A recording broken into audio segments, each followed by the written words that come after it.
Il y a des jours où le cœur sent que quelque chose est en train de bouger, même si, extérieurement, tout semble identique.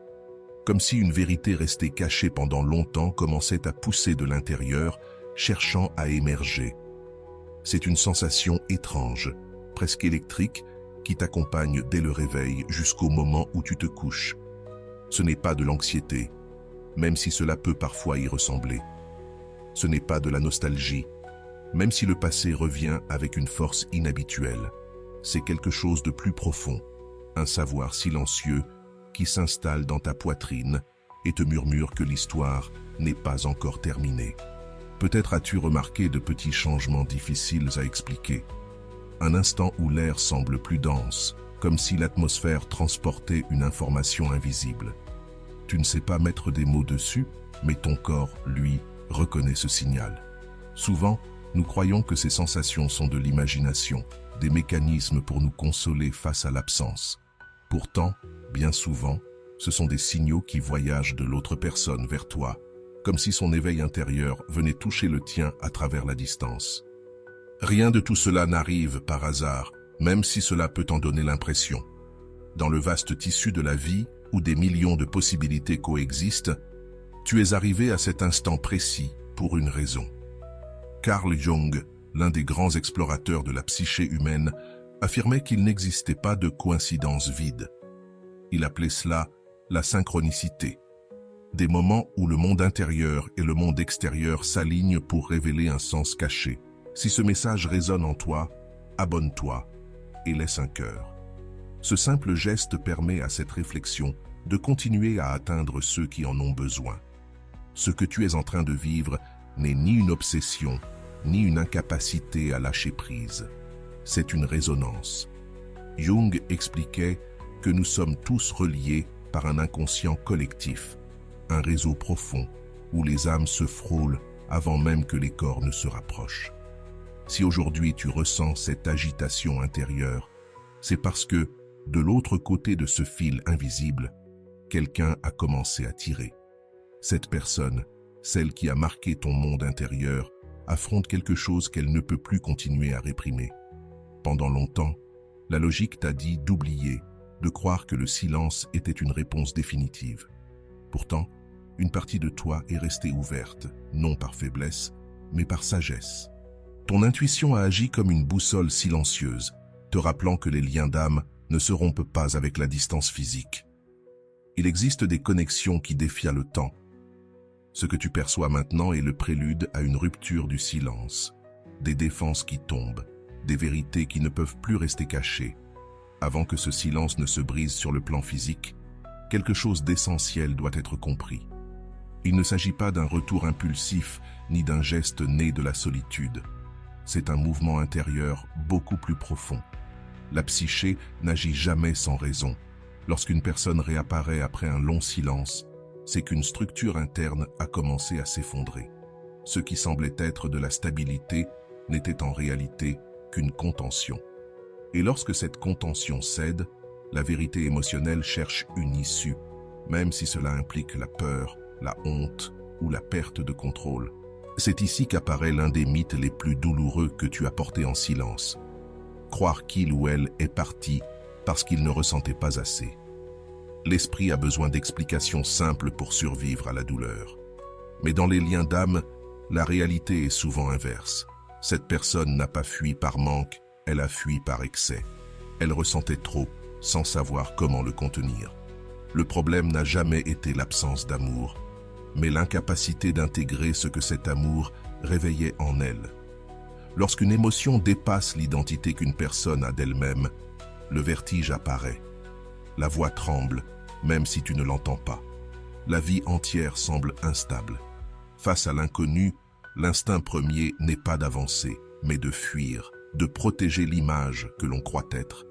Cette fuite n'était pas contre toi, mais contre la transformation que tu représentais.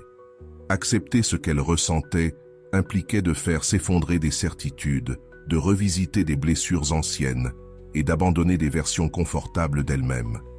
C'est ici que le concept de l'ombre, décrit par Jung, devient essentiel pour ta paix intérieure. Nous portons tous un sac invisible rempli de peur, de manque et de désirs inavoués. Quand cette personne t'a rencontré, tu n'as pas été seulement de l'amour ou de la compagnie. Tu as été un miroir, un reflet trop clair. Ta présence a éclairé des zones restées dans la pénombre pendant des années. Et tout le monde n'est pas prêt à se regarder sans défense. En te regardant, elle ne voyait pas seulement ce que vous pouviez construire ensemble. Elle voyait aussi sa peur de ne pas être à la hauteur, sa terreur face à la vulnérabilité, des blessures encore douloureuses au moindre contact. Ce n'était pas du chaos dirigé vers toi, c'était un chaos intérieur. Il y avait une vérité qu'elle ne pouvait pas admettre, parce qu'elle savait que l'admettre changerait tout. Quand l'ego se sent menacé, il ne dialogue pas, il se défend. Parfois, briser le miroir semble plus facile que de le regarder. Pendant ce temps, alors que toi tu doutais de ta valeur, cette personne menait une bataille silencieuse entre le contrôle et l'émotion. Elle a choisi la sécurité apparente de ce qu'elle connaissait, tout en sachant que cette vie était grise. Elle a préféré la rigidité à la transformation. Certains choisissent de ne pas ressentir, parce que ressentir les obligerait à reconstruire toute leur structure intérieure. Ce n'était pas une lâcheté consciente, mais un mécanisme primitif de survie émotionnelle. Elle a alors bâti une forteresse autour de son cœur. Des excuses rationnelles, des occupations constantes, des silences prolongés. Elle a cru qu'en restant suffisamment loin, l'intensité finirait par se dissiper. Mais ce qui est réprimé ne disparaît jamais, cela s'accumule. Cette fuite n'était pas de la méchanceté, c'était une défense. Elle a utilisé cette structure pour se protéger de la tempête émotionnelle que tu avais éveillée, sans comprendre que peu à peu, cette forteresse allait devenir une prison. Elle a essayé de vivre depuis l'esprit et non depuis le cœur. Elle s'est convaincue que la distance apporterait la paix. Mais les structures construites sur la peur ont toujours une date d'expiration. On peut tromper le monde extérieur, parfois même son propre récit, mais jamais l'énergie de l'âme. Réprimer un sentiment profond demande une quantité immense d'énergie psychique. Il arrive un moment où le masque pèse plus lourd que la vérité qu'il cherche à dissimuler. En s'éloignant, elle pensait trouver la paix. Elle a trouvé le vide. La distance physique, censée faire oublier, n'a fait qu'amplifier la vérité. Dans la solitude, sans distraction, elle s'est retrouvée seule face au lien. Et c'est là, dans ce silence qu'elle s'était imposée, que l'ombre a cessé d'être un monstre pour devenir une enseignante. Elle a compris quelque chose de douloureux. Te fuir, c'était se fuir elle-même. Ce poids, elle l'a porté bien plus longtemps que tu ne l'imagines. T'éviter n'a rien résolu. La vie a commencé à lui montrer qu'aucun endroit au monde ne permet de se cacher de son propre cœur. Aujourd'hui, les défenses ne fonctionnent plus. Les silences deviennent lourds. Nous assistons à l'effondrement de sa résistance intérieure. Non pas parce que tu as insisté, mais parce que la vérité émotionnelle trouve toujours une fissure par laquelle revenir. Lorsque la résistance interne se brise, quelque chose d'inévitable se produit. La mémoire s'éveille, non comme un souvenir doux, mais comme une présence insistante. Des pensées qui reviennent sans demander la permission. Des scènes apparaissent à des moments neutres de la journée. L'esprit tente de se distraire, mais le corps, lui, se souvient en premier. L'énergie du lien commence à réclamer son intégration. Ce n'est pas du romantisme, c'est de la psychodynamique pure. Ce qui a été nié cherche à être reconnu, car toute émotion réprimée exige la conscience pour pouvoir se transformer. C'est ici qu'un basculement silencieux s'opère. Cette personne commence à comprendre que le problème n'a jamais été toi. Tu as été le déclencheur, le point exact où son identité ne pouvait plus se maintenir intacte. Elle comprend que la douleur qu'elle a évitée ne provenait pas de l'amour, mais du changement que cet amour exigeait. Et lorsque cette compréhension arrive, il n'y a plus de retour en arrière, car l'âme, une fois qu'elle voit, ne peut plus refermer les yeux. Ce processus n'est ni immédiat ni confortable. Il s'accompagne de culpabilité, de nostalgie et d'un sentiment de perte tardive. La question jusque-là évitée surgit enfin. Et si je m'étais trompé? Ce doute marque le début de la vérité, car seul celui qui commence à faire s'effondrer son ancienne narration peut envisager d'en créer une nouvelle. Ce qui semblait autrefois être du contrôle devient maintenant du vide. Et ce vide ne pousse pas vers l'extérieur, mais vers ce qui a été évité. Pendant ce temps, toi, tu as changé, même si tu ne le remarques pas toujours. Le silence t'a aussi transformé. Tu as appris à te soutenir sans réponse, à écouter ton intuition au-delà du bruit extérieur. Tu es devenu plus sélectif avec ton énergie. Cela crée un nouvel équilibre invisible. Tu n'attends plus depuis le manque, mais depuis la présence. Et cette différence est cruciale, car tout retour se produit désormais sur un terrain émotionnel complètement différent. La psyché reconnaît quand l'autre ne poursuit plus, quand il n'y a plus de demande, mais de la dignité. Ce changement se perçoit même à distance. Jung dirait que l'inconscient détecte les mouvements intérieurs avant les mots. Lorsque tu te réorganises intérieurement, le lien se réorganise aussi, non pour répéter le passé, mais pour le révéler depuis une autre hauteur. C'est pourquoi, à ce stade, l'impulsion de revenir ne naît plus de la peur, mais de la clarté. Beaucoup confondent ici le destin avec le romantisme, alors qu'il ne s'agit pas de promesses éternelles, mais de conscience. La personne qui revient n'est plus la même que celle qui est partie. Elle revient avec des fissures, des questions, moins de masques. Et toi non plus, tu n'es plus celui que tu étais. Ce moment ne cherche donc pas à sauver ce qui a été perdu, mais à confronter ce qui est réel. C'est uniquement depuis cet espace qu'il peut naître quelque chose d'authentique, ou que tout peut se clore définitivement, dans la paix. Il est important de le comprendre. Tout retour n'implique pas de rester. Parfois, l'âme a seulement besoin de dire la vérité qu'elle a étouffée, d'admettre ce qu'elle a ressenti, de reconnaître l'impact. Cette confession ne vise pas toujours à recommencer l'histoire, mais à la libérer. Et cet acte, même bref, possède un pouvoir profondément guérisseur. Car ce qui est nommé cesse de poursuivre en silence. Si ce message arrive, il ne sera ni dramatique ni grandiloquent. Il sera simple, peut-être maladroit, peut-être tardif, mais authentique. Il ne viendra pas depuis la sécurité, mais depuis la vulnérabilité. Et là, tu sauras que quelque chose a réellement bougé. Ta tâche ne sera pas de courir vers le passé, mais d'écouter depuis la personne que tu es aujourd'hui, sans promesse automatique, sans peur, avec présence. Car le véritable pouvoir ne réside pas dans le fait d'être choisi, mais dans le fait de choisir consciemment. Ce processus te rend quelque chose d'essentiel, ton centre. Tu n'as plus besoin de signes extérieurs pour valider ce que tu as ressenti. Tu comprends que le lien a existé parce qu'il remplissait une fonction évolutive. Il t'a révélé ta profondeur, ta capacité d'aimer et aussi ta limite. Rien n'a été une erreur. Tout faisait partie de l'apprentissage. Et depuis cet espace intérieur, toute réponse oui ou non devient légère, parce que tu ne décides plus depuis la blessure. Carl Jung nous rappelait que l'intégration de l'ombre ne garantit pas des fins heureuses, mais des fins honnêtes. Et cela est infiniment plus précieux. Si cette histoire revient, ce sera pour dire ce qui n'a pas pu être dit. Et si elle ne revient pas, elle ne te poursuivra plus. Car désormais, tu sais que tu n'as jamais été abandonné. Tu as fait partie d'un processus d'éveil. Et cette vérité, une fois intégrée, te libère pour toujours. Il existe un moment précis dans ce cheminement où quelque chose se stabilise en toi. Tu ne te demandes plus quand l'autre reviendra, ni comment cela se produira. Quelque chose de plus profond se met en place. Tu réalises que ta valeur n'a jamais dépendu de son retour.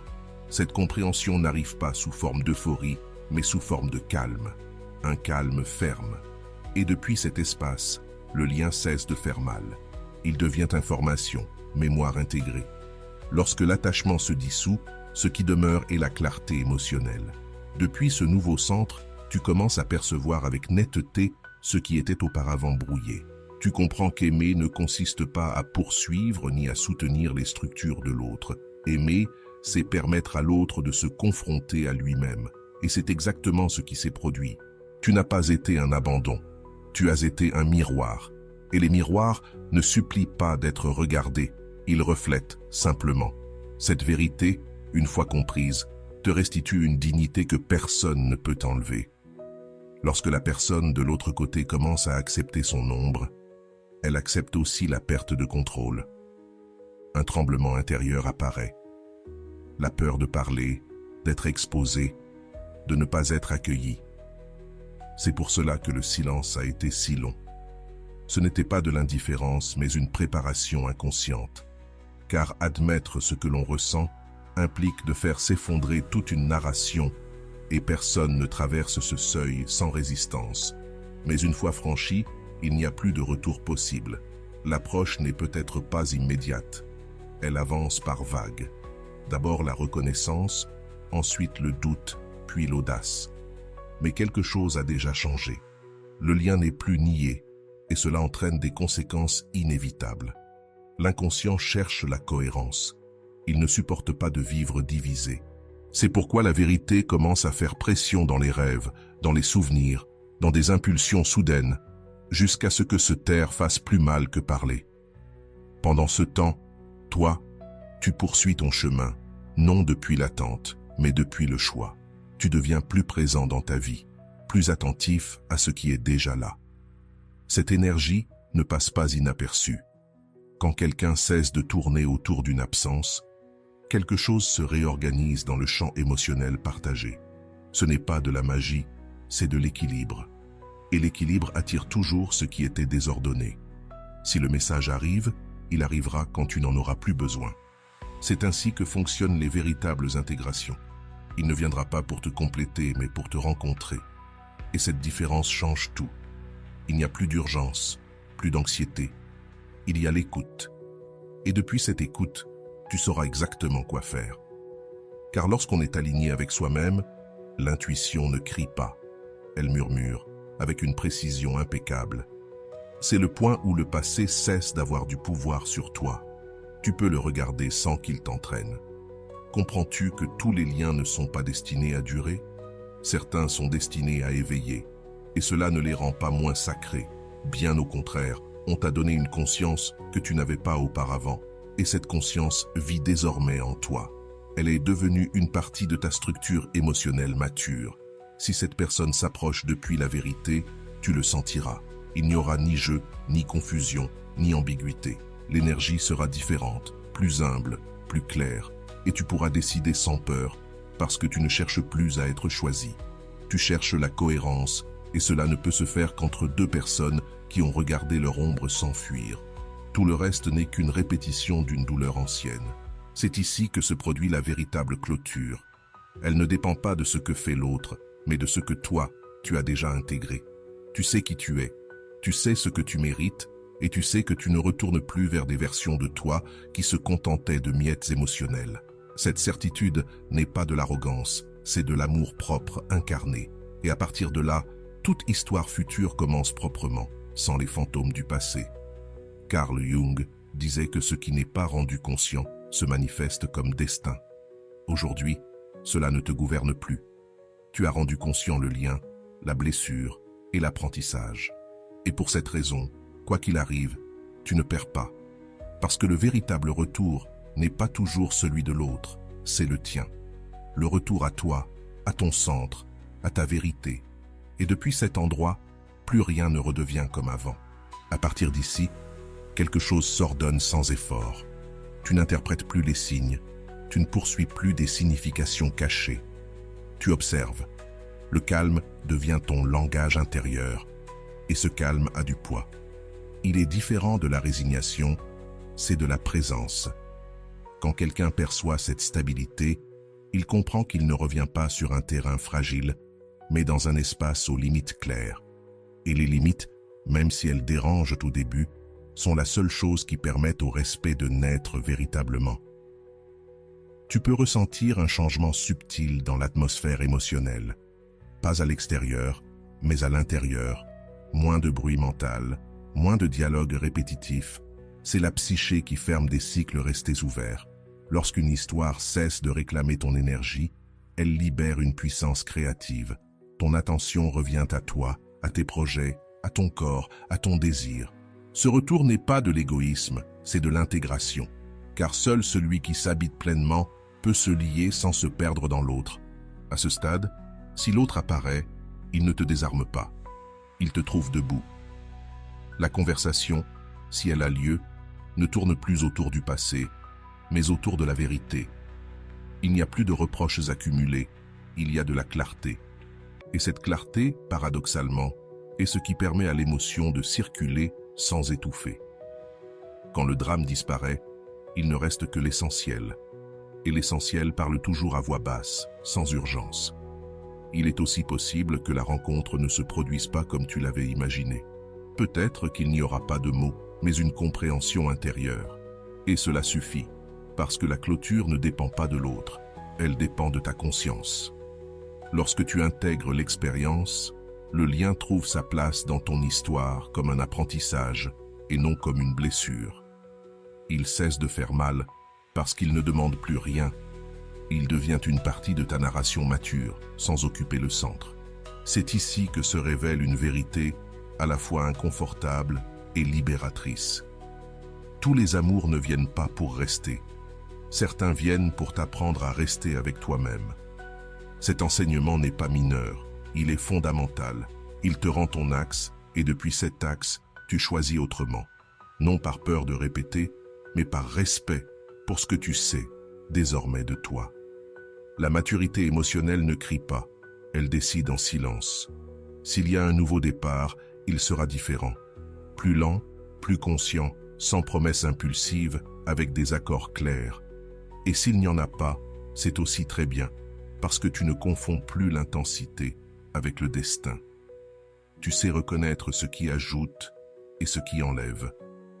Cette lecture fine est le cadeau que laisse tout processus d'ombre traversé avec sincérité. Rien de tout cela ne s'apprend sans passer par l'inconfort. Cette dernière partie ne cherche pas à te convaincre de quoi que ce soit. Elle cherche à te rappeler quelque chose que tu sais déjà, mais que tu oublies parfois. Ta vie n'est pas en pause en attendant quelqu'un. Elle est en train de se vivre maintenant. Chaque jour où tu te choisis, le passé perd de sa force et le futur devient un espace ouvert, pas une compensation. Cette sensation de liberté est le signe le plus clair que le cycle a rempli sa fonction. Jung insistait sur le fait que l'individuation est un chemin solitaire, même s'il est rempli de liens. Personne ne peut faire le travail intérieur à ta place, et toi, tu l'as fait. Tu as regardé la blessure sans la nier. Tu as compris le mouvement de l'autre sans te trahir. C'est cela, la maturité. C'est cela, l'intégration. Quand tu arrives là, l'amour cesse d'être un risque. Il devient un choix conscient. Alors si aujourd'hui tu ressens de la tranquillité là où il y avait de l'anxiété, fais confiance. Ce n'est pas du vide, c'est de l'espace. De l'espace pour quelque chose de plus aligné, pour quelqu'un de plus disponible, ou simplement pour une version de toi plus présente. Tu n'as rien à précipiter. Ce qui est réel ne s'échappe pas, et ce qui s'en va cesse de faire mal lorsqu'il a rempli son rôle dans ton histoire.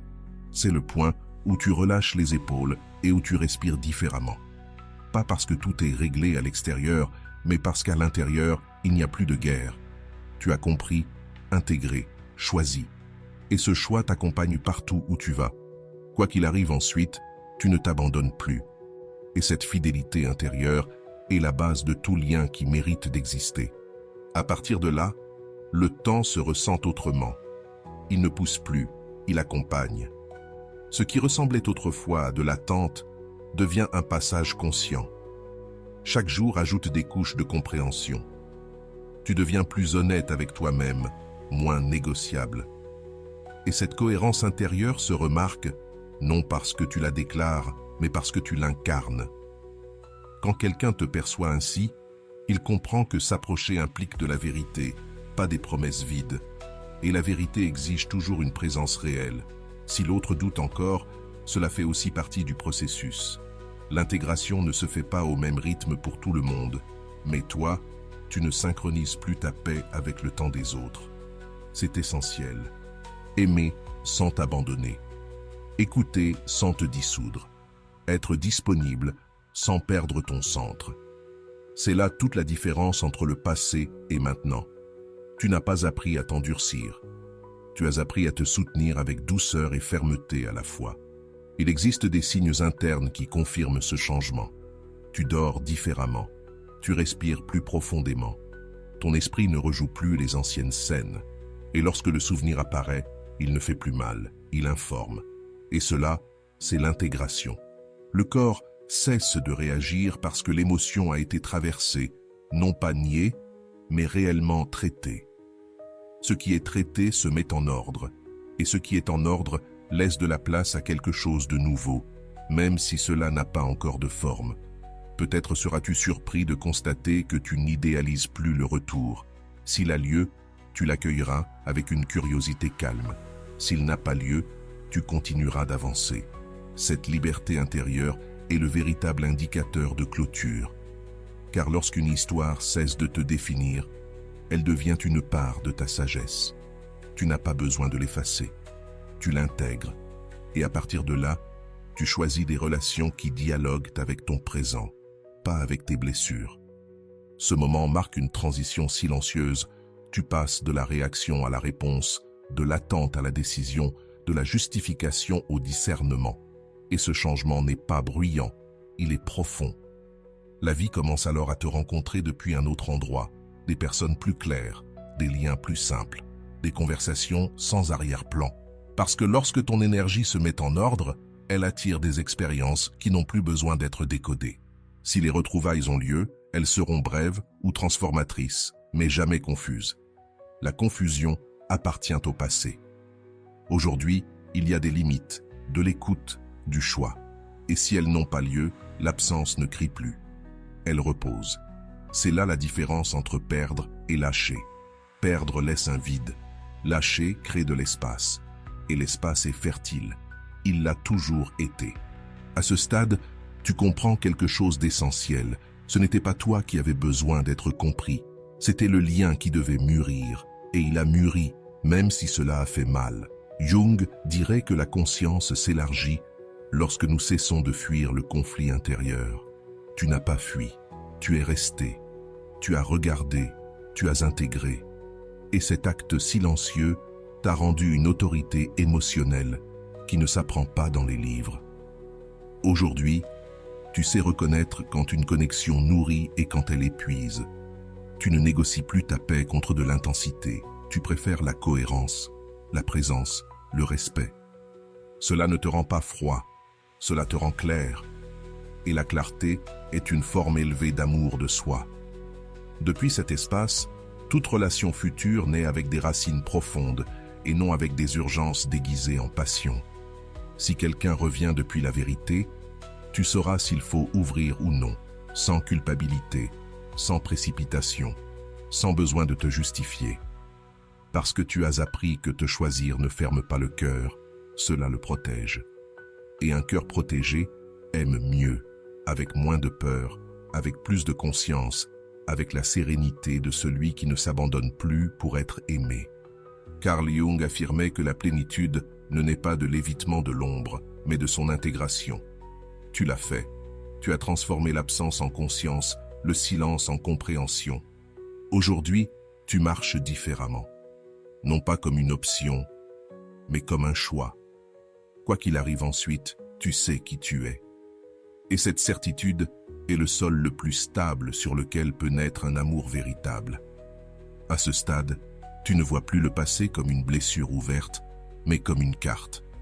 Une carte qui te montre où tu t'es perdu et comment tu es revenu. Chaque silence avait un sens. Chaque absence t'a appris quelque chose sur tes limites. Et maintenant, tu le sais. Tu n'as plus besoin de preuves extérieures pour valider ton intuition. Lorsque le corps est en paix, la réponse est déjà là. Tout le reste n'est que du bruit qui ne mérite pas ton énergie.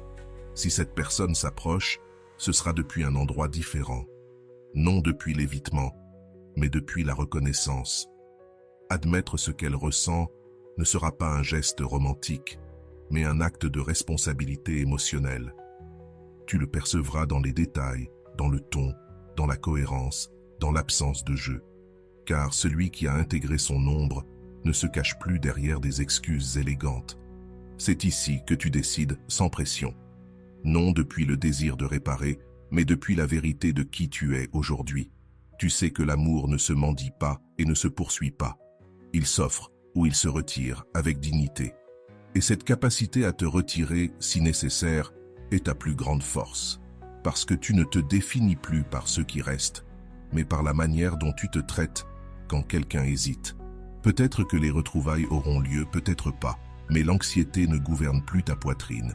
Il existe une sérénité nouvelle, indépendante des résultats. Cette sérénité est le signe de l'intégration. Le cycle s'est fermé en toi avant de se fermer à l'extérieur.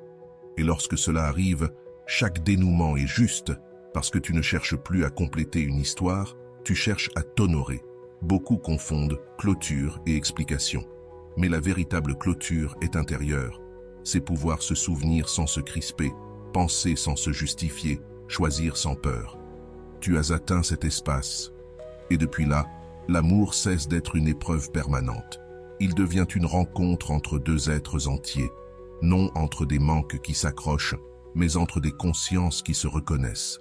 Si aujourd'hui tu écoutes ces mots, ce n'est pas un hasard. Jung appellerait cela une synchronicité finale. Le moment exact où ce qui faisait mal devient compréhensible. Là où la compréhension remplace le conflit. Là où la vérité ne fait plus peur. C'est le véritable éveil, quand tu n'as plus besoin que l'autre change pour être en paix. Désormais, tu avances autrement, plus lentement, plus solidement. Tu ne poursuis plus des paroles, tu observes des actes. Tu ne chasses plus des promesses, tu choisis la cohérence. Et ce choix redéfinit tout. Ton énergie n'est plus disponible pour des relations à moitié vécues.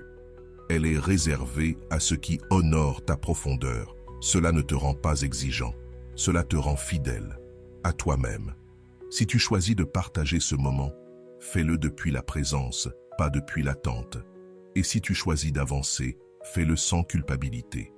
Car fermer un cycle n'est pas trahir ce que tu as ressenti, c'est le respecter. L'amour qui a été réel ne se perd pas. Il se transforme en conscience. Et la conscience, une fois acquise, t'accompagne toujours. Carl Jung nous a laissé une vérité à la fois inconfortable et libératrice. Ce que nous intégrons cesse de nous dominer. Tu as intégré l'attente, le silence et l'ombre. C'est pour cela qu'aujourd'hui tu es entier. Si ce message a résonné en toi, abonne-toi et écris en commentaire « Je me choisis ». YouTube met en avant ce que nous décidons ensemble, et ce choix mérite d'être partagé. Maintenant, respire, ressens ton centre. Il n'y a pas d'urgence, il n'y a pas de dette émotionnelle, il n'y a que la présence. Quoi qu'il arrive ensuite, tu ne poursuis plus ce qui t'ignore, tu te choisis. Et depuis cet endroit, tout change. Décret final, je ne me contente plus, je me choisis.